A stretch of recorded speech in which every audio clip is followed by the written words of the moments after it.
Okay, our objective is to go through all of these 241 SQUIM school district policies, and we're about wrapped up. I have John McCandy here tonight. Thank you, John, for coming. He's going to address some of our facilities issues if we have any questions. And Darlene, I think we're wrapping up on your financial management stuff. Woohoo! Exactly. So our first policy is 6640, the school-owned vehicles. And here we go.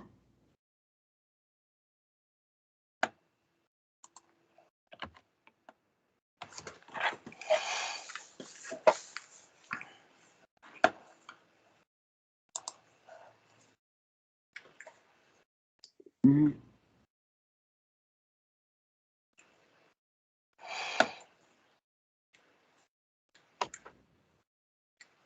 That was one that we kind of alluded to the other night on another matter of school board members driving school vehicles. I think what we were told was our insurance people said not a good idea. That would be correct. They did say not a good idea unless you've gone through the whole volunteer process and you have been fingerprinted and you've gone through the onboarding process that we do. Then it still is not a good idea, but it's a better idea if you've been. It's a better idea than if you haven't been fingerprinted.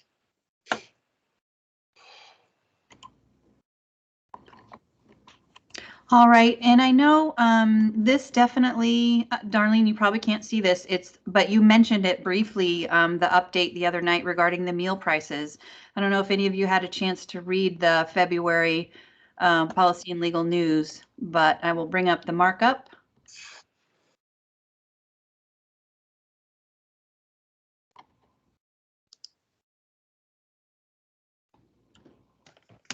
Okay, sorry.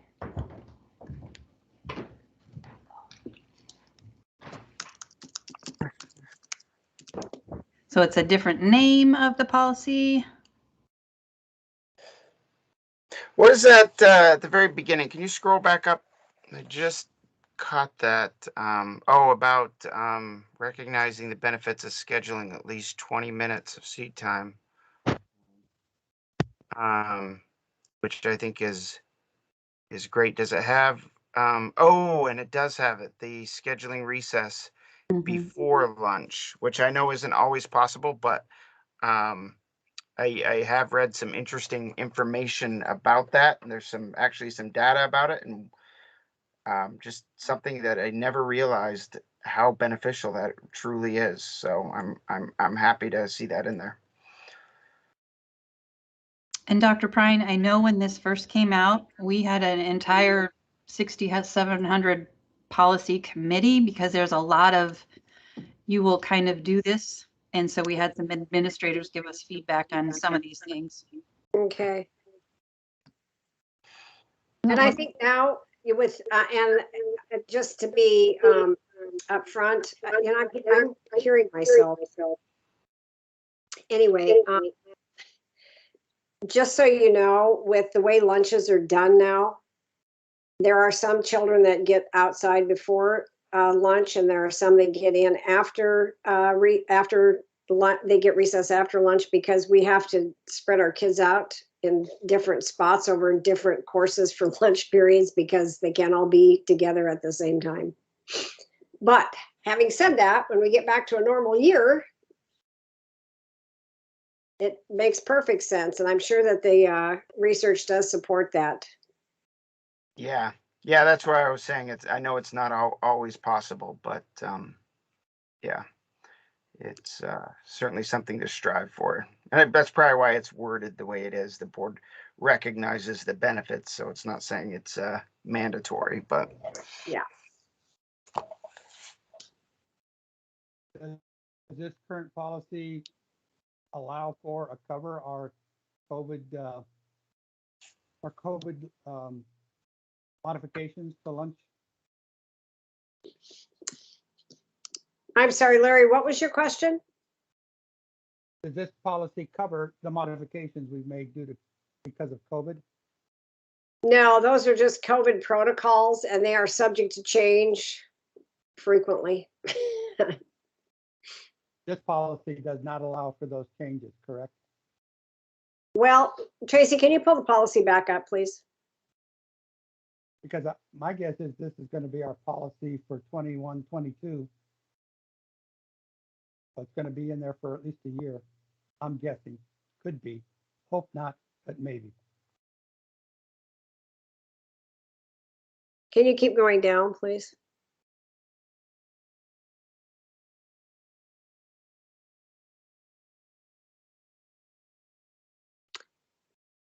Can you keep going down, please? I'm thinking, Larry, that we'd have to look at the procedure and not the policy because the policy is so broad. Okay. I can go along with that. Yeah.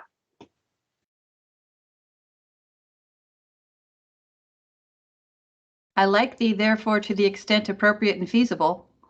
Yeah. That gives you some leeway. Yeah, because that's exactly what we're doing now. Okay, sounds good. All right, 6800 had another change as well. I'll bring up the markup.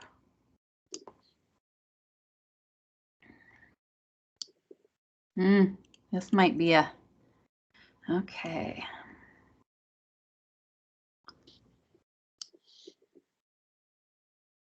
Looks like a one-word wonder, maybe.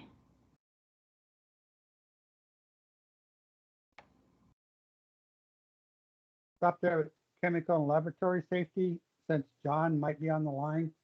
I had concerns last time because being a former science teacher, I know what chemistry and biology stock rooms, chemical stock rooms can look like. And within the district, I'm sure in the maintenance area, we have some hazardous chemicals and other chemicals that we have to take care of. I assume we're following all those guidelines and we have people trained in how to deal with all that. Is that correct? Yes, it is. I mean, we kind of handle things on two halves on that one. I think Rafflegy is the industrial or is the hygienist and handles student materials. But on our side of the fence, we maintain our own MSDS or SDSs as they are now, and we how the materials are handled, controlled, and that we have the appropriate safety measures in place for our employees. So we have like spill kits in the laboratory stock room. You know that you know that I don't manage the classroom side of things. That's handled, you know, on the educational side is you know, like I said, I believe for the district, I think Rafflegy has been the industrial hygienist for anything a student would come in contact with. So I'm guessing if there's a spill in the chemistry stock room at the high school, the first person they call is Rafflegy, or the first person they call is your custodian? It should be both. And depending on what the material is, we, you know, yeah, but yeah, the classroom, I think is the one that oversees the material that they have in the labs and how they're in the storage. Now, he may make a request and we may help facilitate those materials, but yeah, as far as the inventory and what we have in stock, in a classroom environment, that is in that realm. Okay, I guess you might want to take a look at that, or you might want to take a look at that from a health and safety point of view, where I don't know what they're doing over there, and those people over there have their stock room and we have ours, and we don't talk. It's not a good idea. Yeah, I've had some conversation with Isaac about some of the materials, and personally myself, I've worked in a chem lab or in a lab for 7 years, and we have very specific, in the industry we have very specific ways in handling materials and storing materials and labeling materials. And so, like I said, in the school district or the school setting, employees are one thing, and student access is different. Kind of like wood shop or any of the rest of the industrial arts. I could never have a 16-year-old kid operating a table saw, but I can have an employee operate a table saw. And it all has to do with the level of supervision and the training of the teaching staff. So they're the ones that are in control of their materials in their labs. Well, I still think it might be something we want to look at. Yeah, absolutely. We've had some discussions about materials and disposal of materials, and a lot of times when when the classrooms no longer need the material, I need to find the appropriate disposal of it. But yeah, that is definitely something that needs to be coordinated and ensures that everybody is aware of the materials we have them and how they react.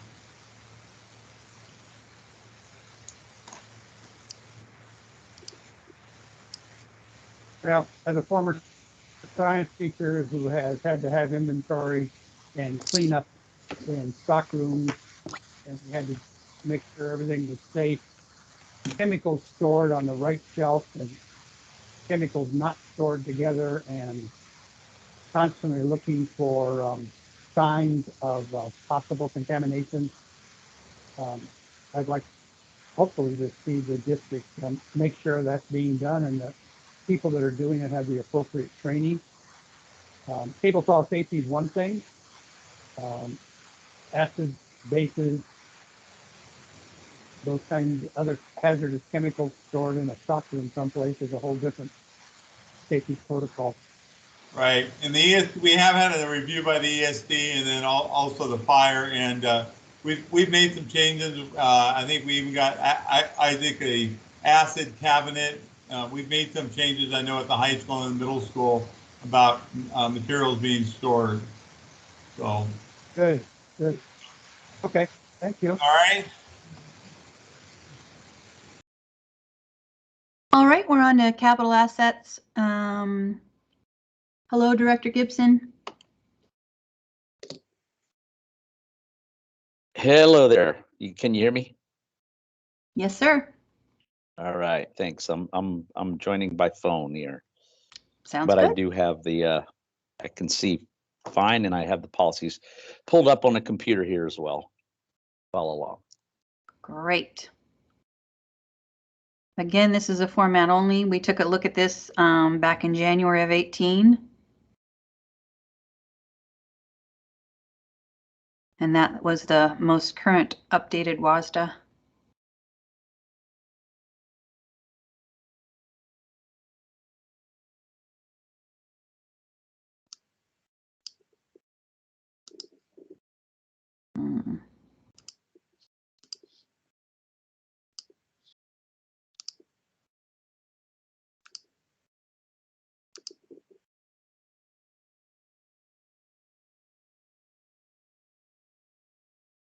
My apologies to John. I don't know if he's sat in on some of these policy workshops. I tend to ask a bunch of questions. I know in the past we've had things stolen. I think I forget what it was. It was stolen out of a chain link fence over there by the ag area, something. And we've had break-ins at various sheds on athletic fields and that sort of thing. And we've kicked around the idea of surveillance cameras, that sort of thing. So how are we doing on hardening our security as far as theft of items? John, do you want to address that, and I can follow up, or do you want me to start and you follow up? Yeah, I mean, yeah, we've had a few some thefts of some of our materials out of the, even our department. We had a shed broken in over there. We recovered some of the materials. We placed police reports. As far as the security, a lot of the security components that we are wishing for were listed in the capital projects levy, in which you guys know we're starting the funding here next spring, and so yeah, the upgrading our security cameras, electronic locks, and all of those components. We're planning currently to get completed under the umbrella of that levy. So I think we've during COVID we haven't had a lot. We've had some vandalism, but I don't know that we've had any specific thefts in the last like 18 months, unless am I forgetting something, Dr. Prine? But I said we've had a lot of vandalism, or some vandalism. I wouldn't say a lot, but that we've been keeping up with. But I haven't. Yeah. Yes, we had some vandalism, and then we put some, and it was around the Haller campus, and so the police put up a game camera for us, and we put up a game camera for us. They both were vandalized, but John is right. In order to do this properly, we need to do it through the capital levies project, so it's all planned out. So we didn't want to buy expensive cameras, put them up, and then figure out after we got into the planning that we're going to have to take $30,000 worth of cameras down, to make sure it matched the infrastructure that we're putting up. So yes, John is absolutely correct. It will start. We're in the planning stages now, and the Wenaha group will be coming to the board meeting in October and explaining what the plans are and dates and schedules and all of that. But this is the infrastructure that is for Tier 1.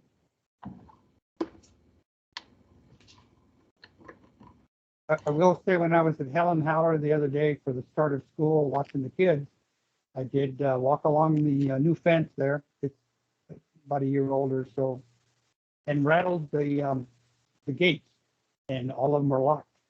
And I thought, this is good. I like it. That was an act of Congress, Larry. Just so you know. Yeah. Okay. It was. I think it was very appropriate, and I liked it.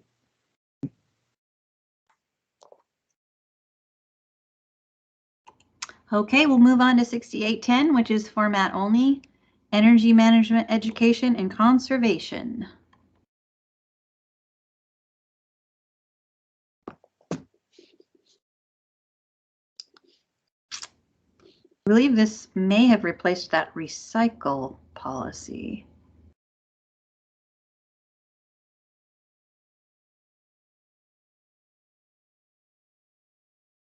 Yeah, this is Director Jeffries again. I noticed recycle didn't seem to be a word we used in this one.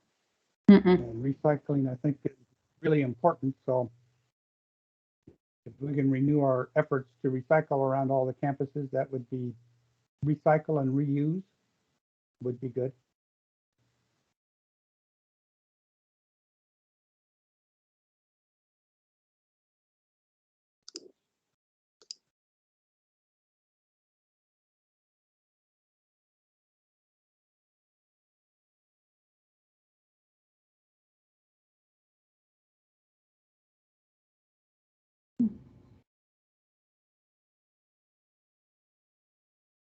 And maybe some kind of effort to reduce our energy consumption, reduce our amount of trash produced. And I guess that goes to the how we purchase energy and how we purchase materials to minimize that as best we can.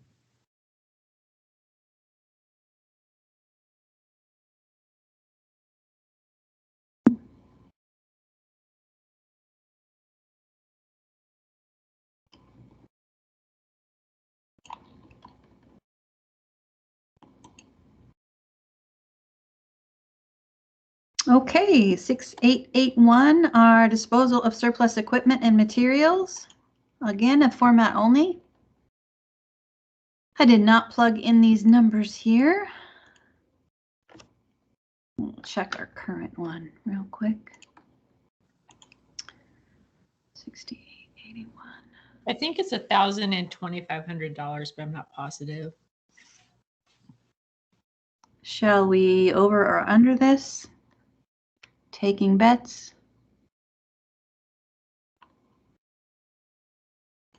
I think you're right, Darlene. 6881. Come on, buddy.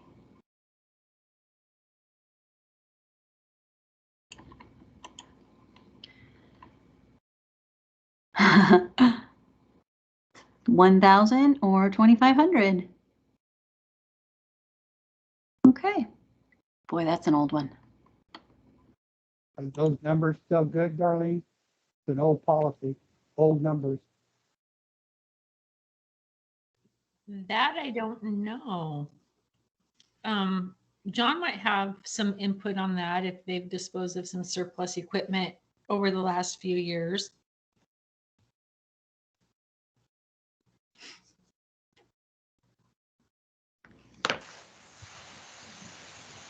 Yeah, I'm trying to think. The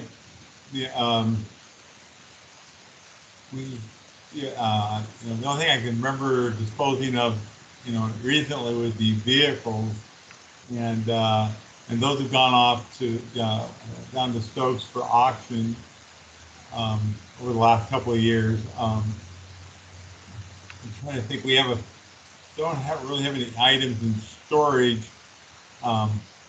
The thing is, with most of the material that comes back out of our classrooms, other than the books, it's usually are damaged or no longer usable. So it's disposed of or recycled as we can. So, but we have accumulated some materials, and we've got to go through that. And I know with on both sides of the fence with the laptop computers, those are all bundled up and either I know we just donated a few computers at times, and then most of those go off because of lack of value. They go off to recycling.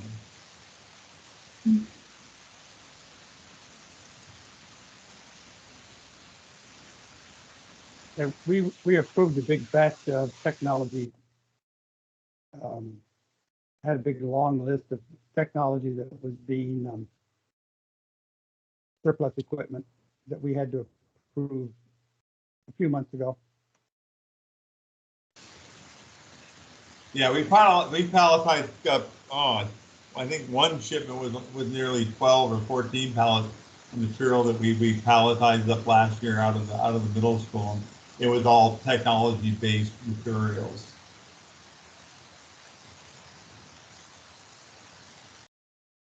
So it sounds like our numbers are okay. Yeah, I would believe so.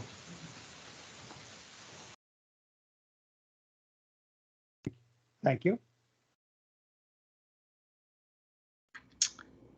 Okay, the sale of real property.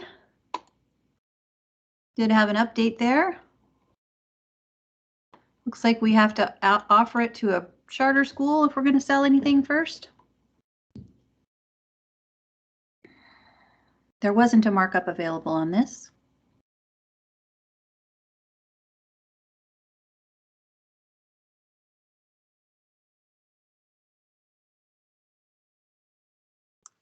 Why do we have to sell it to a charter school first? About to ask that same question. Is that a law? That's how they updated this policy based on this. Requires district to provide a charter school located within our boundaries first right of refusal.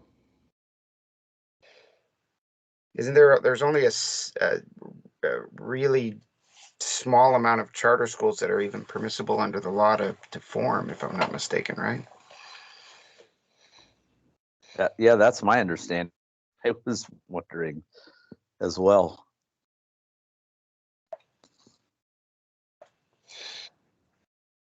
Well, that was back in 2016. When did those charter schools first start popping up? Well, that isn't that about when the charter school piece kind of hit, and didn't we have something that was voted on by the state, and then it was around that time frame, I think. Probably. I'd like to, regardless of the law, I think we should just strike that through because I don't know. Is that too soon?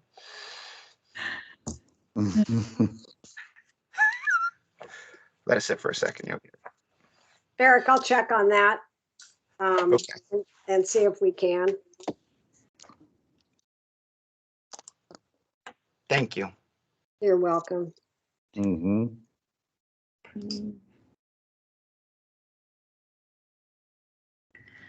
Okay, noted. And moving on to 6883, closure of facilities. This is a format only.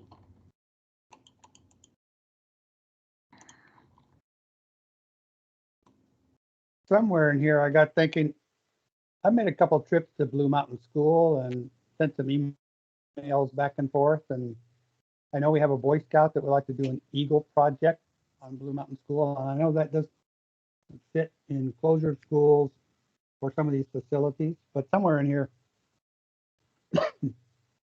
we need to probably allow for that.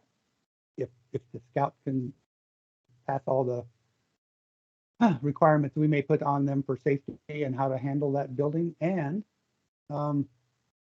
it is not locked, but I found,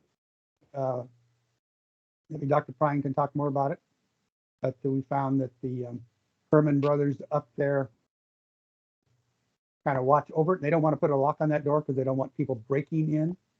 So there's a lot of chalk graffiti and things like that on the inside of the building. Other than that, the building looks in pretty good shape.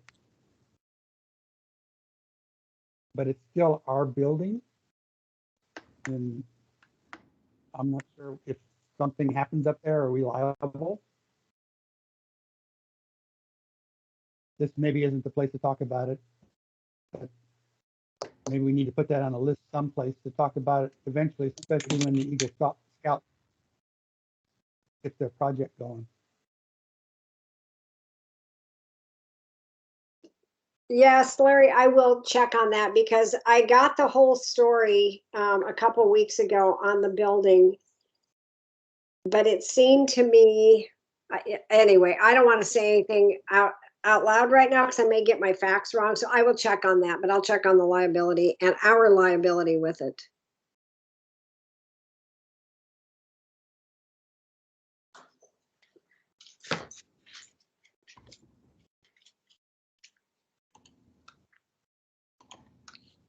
All right, moving on to 6890, State Environmental Policy Act compliance.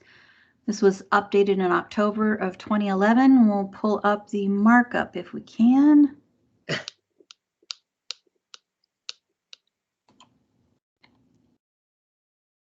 Yeah.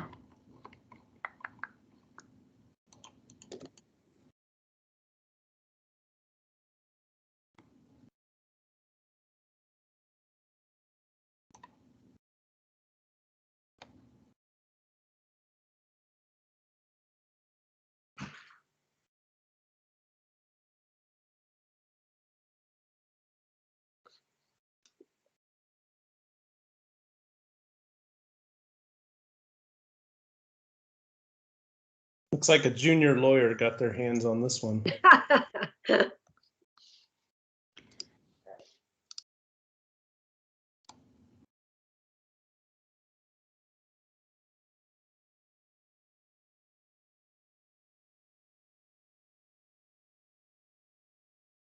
And my limited regulatory background, I don't think there's a difference between shall and will in definition other than spelling. You know, there is a big difference between shall and may, but shall and will to me are the same thing.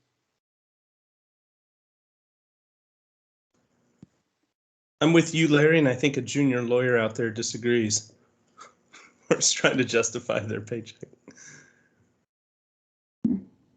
True, that may be true. Paid by the edit.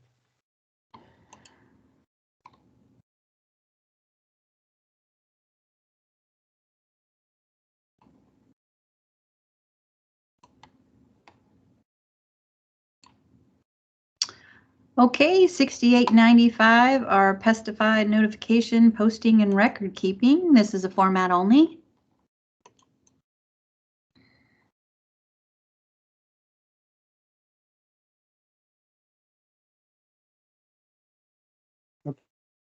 Okay, John, I got another one for you. This is one of those sensitive kind of issues when we start spraying pesticides. I'm sure we have people in the community that want to know what it is and is it safe? How we doing on that? Yes, yeah, we comply with the posting regulations on from the Department of Agriculture in the state of Washington. And we've had, this is probably one of those subjects we probably should continue to discuss further, especially with the current findings that are coming up on herbicidal applications. So yeah, we're very sensitive about it. We need, typically, in district, we only apply materials before like a 3-day weekend. We try and give it the longest dwell time we can before our students are reintroduced to these spaces. But yeah, we comply. We keep records of all the applications we've made and what materials were used. We haven't been audited for a couple of years, but the Washington State Department of Agriculture comes in and will audit and review our books. So, but as a district, yeah, it is probably one of the things we would probably want to review and discuss about what materials we're using and if we want to continue that application. So that'd be a good idea and make that information public. Other than school board members, what major pests do you deal with?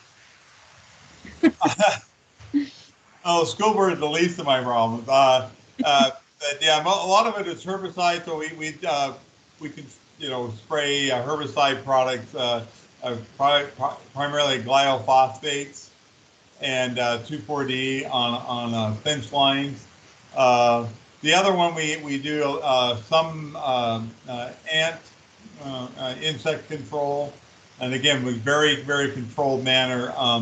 And of course, the other one at this time of year, the yellow jackets seem to be a particular nuisance, and that application of material falls under an emergency application. So we don't need to post 3 days ahead if there's a legitimate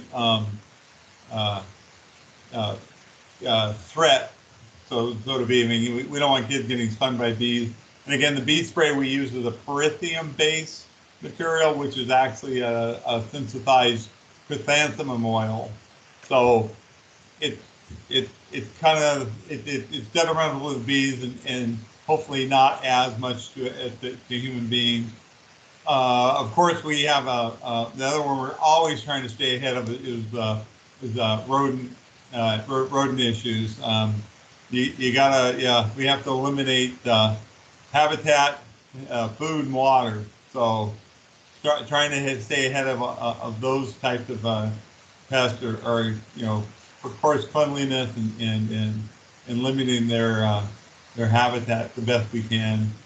And typically on those we underneath the portables currently we're using some morphium blood thinning agent based products. And then also as well as trapping.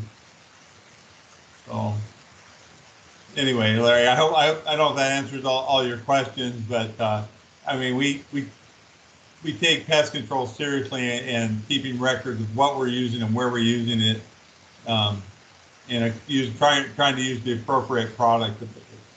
It's right up there with cleaning. So Anyway, I hope that answers some of your questions.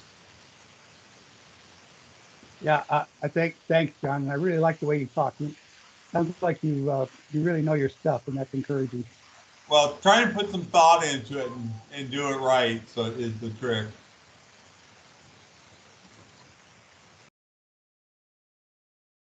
All right. Sounds Well, like you've done that.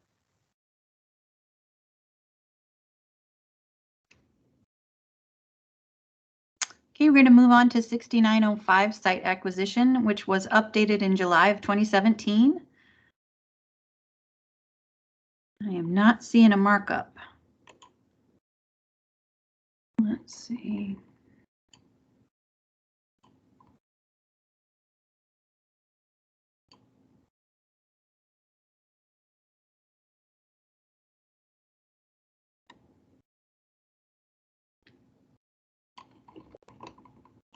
Okay, here goes Director Jeffries again. Everybody, I roll at the same time.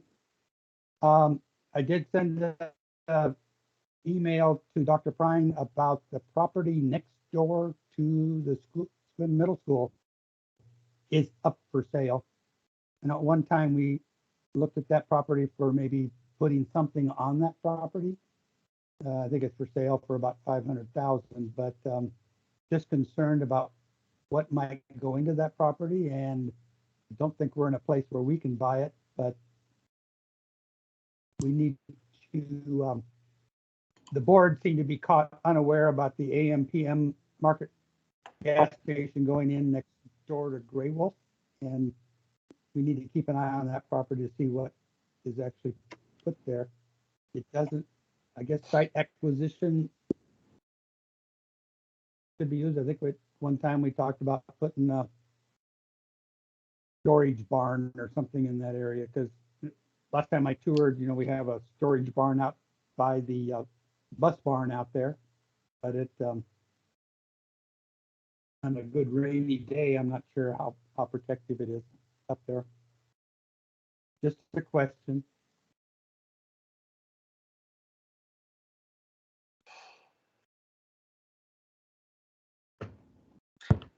I think somebody mentioned this before. Is that commercially zoned or residential or? I think it's commercially zoned, isn't it, Larry? I think so, but I'm not the expert in that. And of course, anything that's zoned can be rezoned.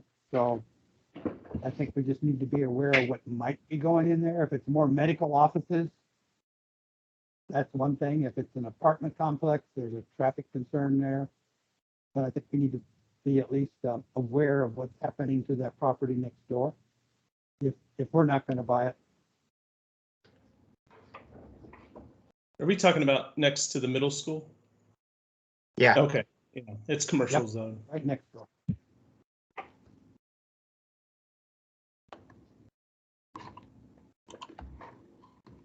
Only since we're on the topic, Jane, just something to float out there in the ether is the idea of public agencies, even school districts, getting into housing. As bizarre as that sounds, but thinking about taking care of our, first responders, which includes teachers. That is not as far-fetched as you'd think, Brian. People in small communities have done it for years. But housing is so easy to come by right now in Squim. Yeah, it'd be a unique thing. You have But 800,000. Go ahead. As long as you have 800,000 laying around, you're good. Right. You can get good housing. Right. All right, moving on to 6910 construction financing. There was not a markup available. This is one of those December of 2011 updates, so should not have been anything major.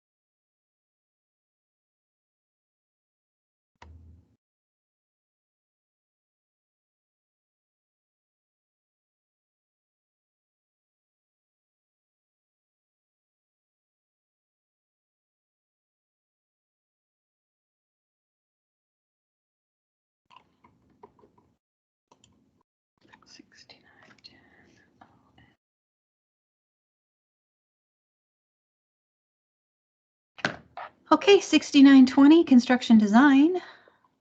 Again, a format only.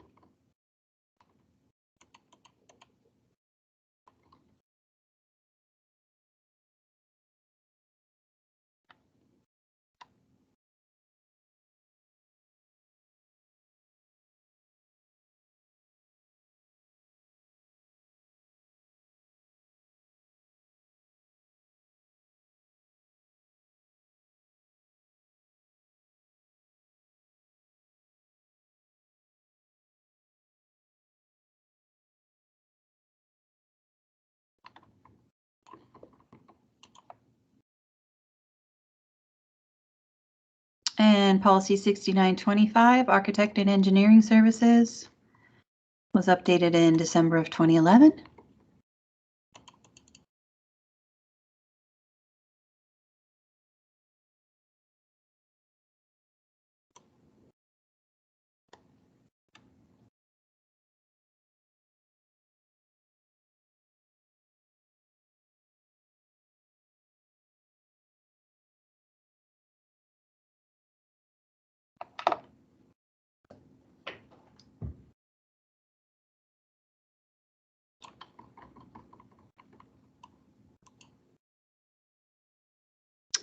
And 6950, contractor assurances, surety bonds, and insurance. Oh, hang on a sec. I gotta put a little star by this guy. So that was definitely an update.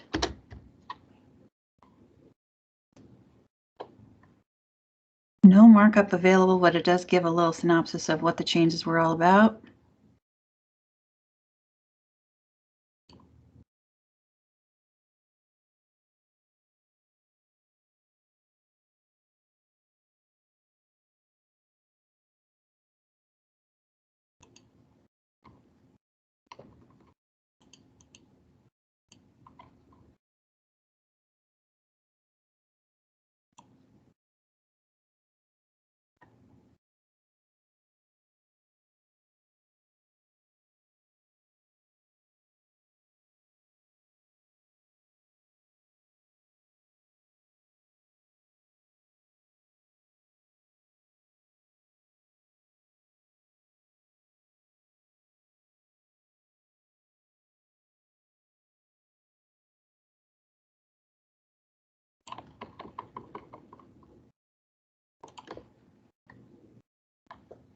And policy 6955, maintenance and facilities.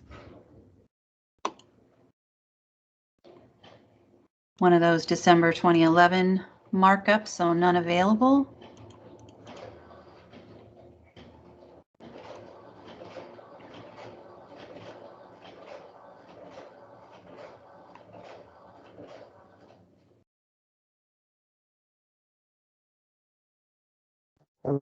I would like to commend John and his staff for all that they've been able to do to fix up, repair, patch, keep our facilities going until the levy money starts coming in so we can actually make some significant changes. And I really like the Gray Wolf new roof. That looks nice.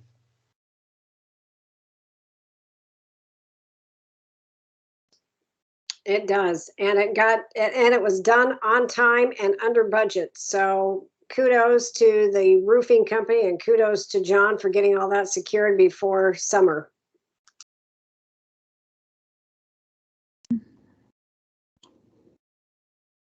On time and under budget are just beautiful words sometimes.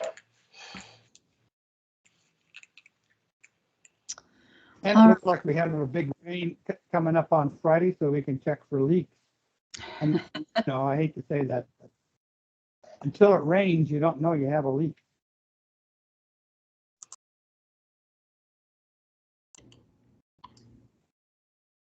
All right, 6959, acceptance of completed project.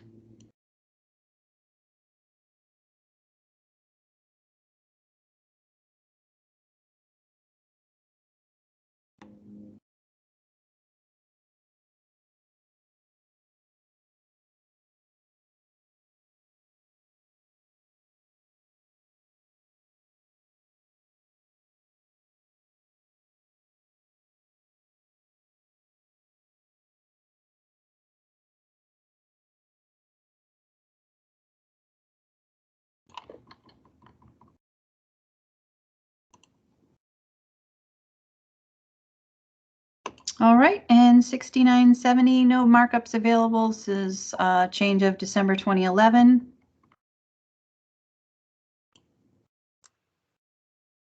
Yeah, I think this policy leaves leaves a lot that we could add to it. I sent Dr. Prine over a few different examples from other districts that where it could also be more encompassing as well. So I think it's definitely something we should take a look at to beef this one up a little bit. I don't know if beef it up is the right word, but Yeah, allow for, I don't, I mean, this, it says 1998. This looks like it was written in 1958. yeah, It's really very general. Yeah, it doesn't allow for any other opportunity in the, in just the areas that are listed here. I mean, I would definitely, and I looked at them too, kind of as well, Eric, that you'd sent out, and I think there's a couple of good, good examples that are there as well that we could look at. That yeah. Dr. Prine, maybe if you wanted to share those with the rest of the board members too, they could maybe Okay. take a look. Yeah. All right. Do you want me to share them now, or do you want me to share them? Oh, no, maybe on, Friday. yeah, No, send yeah, Okay. send them out. yeah, Got it. however you want to do it. Yeah. Not now. We don't have to Okay. necessarily go through them now, though. Okay. Yeah, and looking at your note there, Dr. Prine, I mean, a couple of them are pretty extensive, way more than this is for sure, and long-winded, but have a lot of good information. And the one of them is kind of straight and to the point, but also gives some more broadness and some and with clarity. Yeah. It's And I broader input. kind of like that. Broader input with regards to stakeholders and community members. And Yep. to- Provide some input to what the ideas are, and I mean, we know, this policy, we're going to be addressing concerns on Monday's board meeting from a lot of community members on this issue as well. And, unfortunately, whether we agree or disagree with that point right now, based on our policy, it doesn't fall within that realm anyway. Yeah, that's a great point. I'm interested to see what the policy examples you dug up, Eric. I would, just a thought, just given that policies are more monolithic, even though we're here addressing and changing them, and the procedures is really where the sausage is made, I guess. Yeah. It looks like we have a decent procedure, although it does limit, to school.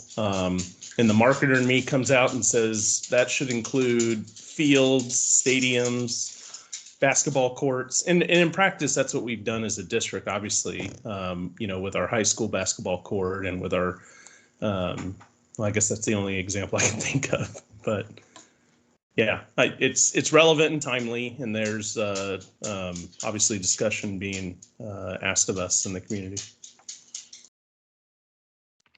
Mm-hmm. I don't know the history of this particular policy when it was put into place, or the history of naming some of our buildings. You mentioned the high school gym doesn't meet the qualifications of this policy. And in reality, Helen Haller doesn't either, but those may have been named before this policy was in place, and or maybe like I said, the policy was not thought about when some of those places were named. I don't know the history, but I agree that we need to come up with something that's a little bit more flexible so that we can name libraries and fields and, like I said, basketball courts and music halls or something like that, other than as restricted by this particular policy. And I do agree that the procedure needs to be pretty tight and and that there is a procedure for coming up with a name that involves community members helping us out. Well, and yeah, and if you look at the date, 1998, that's right around, when was Gray Wolf or Middle School was the last one built? Middle And I school. think I middle feel school, like and I think, Middle school was done in, built and completed in 98. Gray Wolf was completed in 92. 92, yeah, that's what I thought. So that I knew one of them was 98, and so that this adoption was right at the time that the middle school was completed. So all the other schools were done prior to this policy as it exists right now. And even probably, the middle school, and it's just Squim Middle School as opposed to Gray Wolf and Helen Heller. At the time, there must have been a reason why the board thought it was Yeah. important to change the policy. Yeah.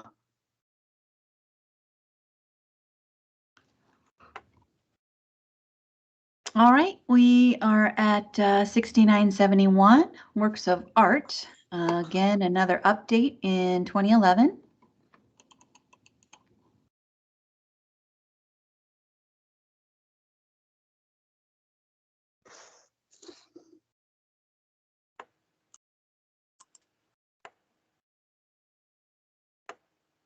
Have we spent money on works of art in our schools?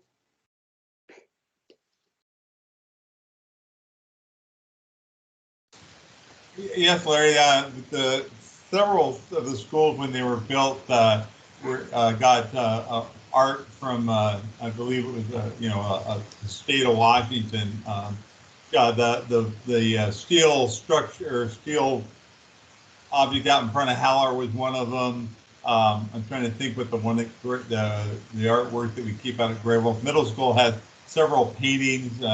Haller also has a tapestry. Once we've acquired these works of art under this, we maintain an inventory. So every 2 years, I have to go to the state and tell them that the art still or tell them where it's being hung in the school and the condition of the art, and that the fact that it has the brass nameplate with it as well.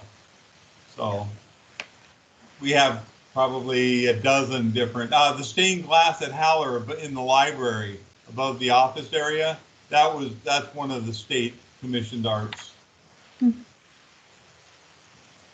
How about that piece in the auditorium, John, as you Oh walk? yeah, the shield in the lobby, that again is another one of those, the art or pieces of artwork that are in our district. Cool.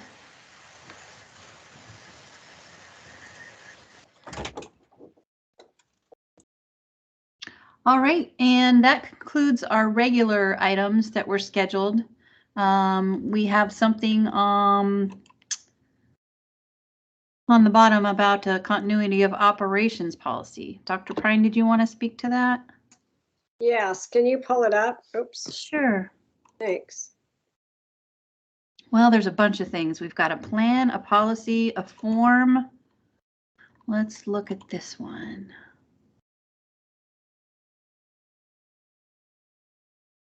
And part of me, when I looked at these, thought that maybe they were,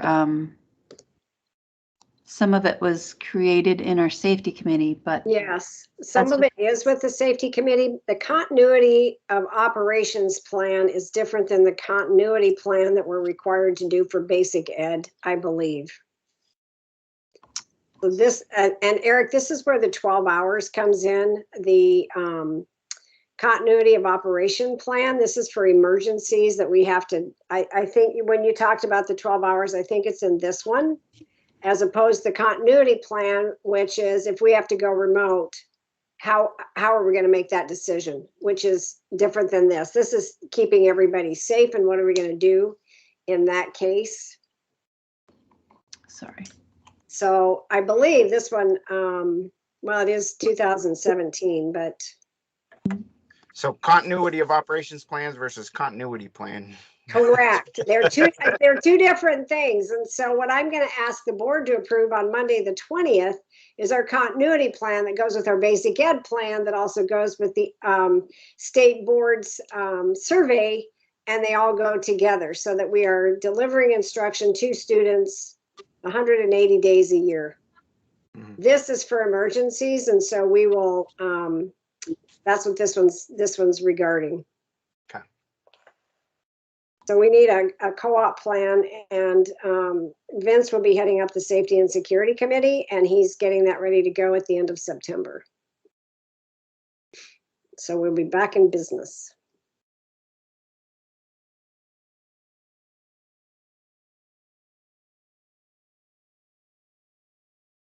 And we had our first fire drill. Actually, we've had 2 fire drills so far. One was planned and one wasn't. So we have 2 schools that have done theirs this month. Okay.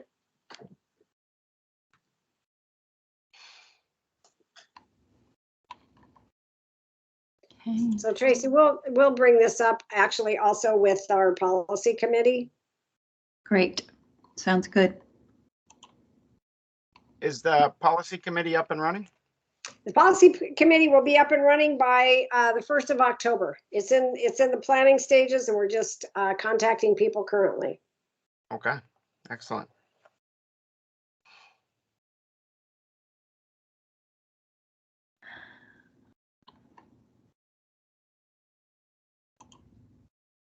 All right. That brings us to a close. 5:29.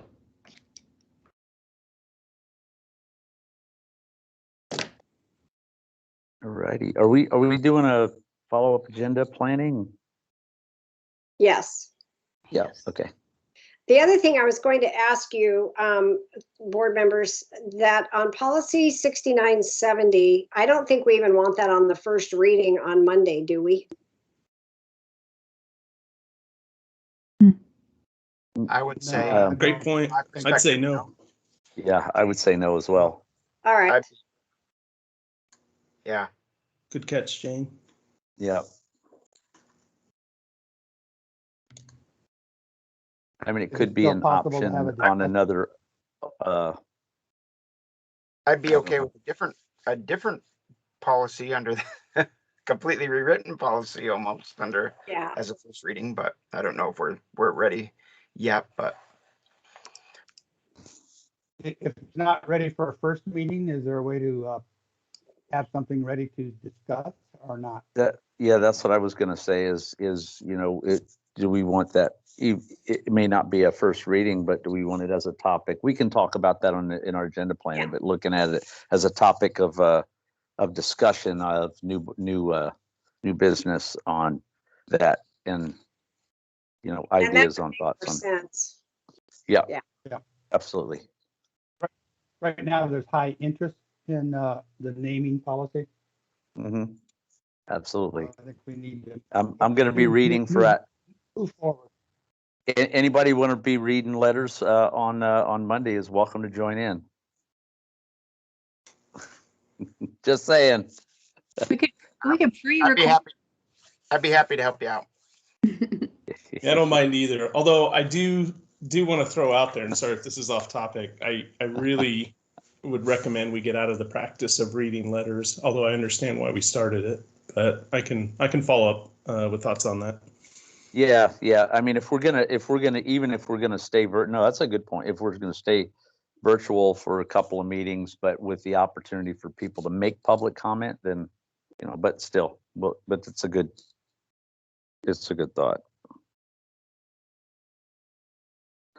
Is there an option to post the letters publicly so people can read them? Yeah, that's exactly my thought, Larry, is what Yeah. I've shared with Brandino before is in lieu of reading them, just have them publicly posted as part of the meeting minutes, or frankly, put it on Facebook. Even those weird anonymous ones. But anyway, I think there's a good way to do that. Yeah.